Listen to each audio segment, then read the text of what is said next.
தொழில்நுட்ப கல்லூரியில் பட்டமளிப்பு விழா 543 பட்டதாரிகளுக்கு பட்டங்கள் மற்றும் தங்க பதக்கங்கள் வழங்கப்பட்டது.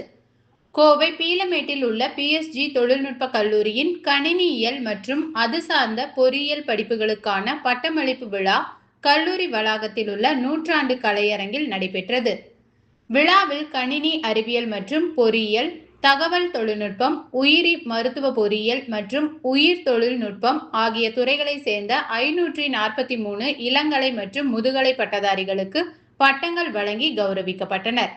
அந்தந்த துறைகளில் முதலிடம் பிடித்த மாணவர்களின் சிறந்த கல்வி செயல்பாட்டை அங்கீகரிக்கும் வகையில் அவர்களுக்கு தங்க பதக்கங்களும் வழங்கப்பட்டன.